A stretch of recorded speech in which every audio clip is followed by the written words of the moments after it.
આજે આ ગરડા તાલુકાના ભીમડાદ ગામે ભીમડાદ અને સખપર ગામનો રસ્તો અંદાજે 4 મહિના પહેલાં આ પુલ બનાવેલો છે।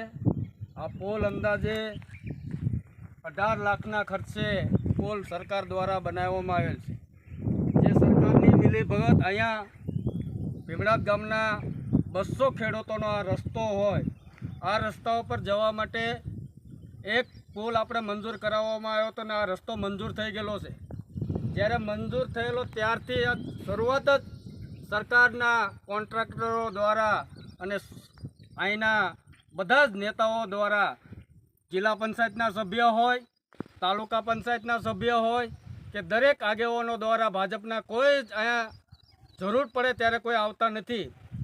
આગામી દિવસોની અંદર આ પુલનું જો રિપેર કરવામાં નહીં આવે તો બોટાદ જિલ્લા આમ આદમી પાર્ટીના પ્રમુખ તરીકે હું જાહેર કરું છું કે આ ખેડૂતોને સાથે લઈને જે કલેક્ટર કચેરી હોય ગમે તે કચેરીનો ઘેરાવ કરવા માટે આજ અમે તૈયાર છીએ। અને આ ખેડૂતો આજે બોલી રહ્યા છે કે ગુજરાતની અંદર જે ભ્રષ્ટાચાર થઈ રહ્યો છે, ત્યારે જે ભ્રષ્ટાચારને લીધેથી આજે વિસાવદરની અંદર જે ગુજરાતમાં જે વિસાવદરવાળી કરી છે, આ ખેડૂતો પણ વિસાવદર કરવાવાળી તૈયાર છે। જે ભ્રષ્ટ ભાજપના નેતાઓને ઊંઘ હરામ થઈ ગઈ છે અને આવા રોડ રસ્તા બનાવીને એમને ખીચા ભરવાનું કામ કર્યું છે। ત્યારે હું અહીંના કલેક્ટરશ્રીને વિનંતી કરું છું કે 5 જ દિવસની અંદર આ તમારું રોડનું કામ જોઈ અને તપાસ કરવામાં આવે। જો આ તપાસ કરવામાં નહીં આવે તો જ આ ભ્રષ્ટ અધિકારીનો અમે ઘેરાવ કરીને એમને મોંતોડ જવાબ દેવામાં આવશે।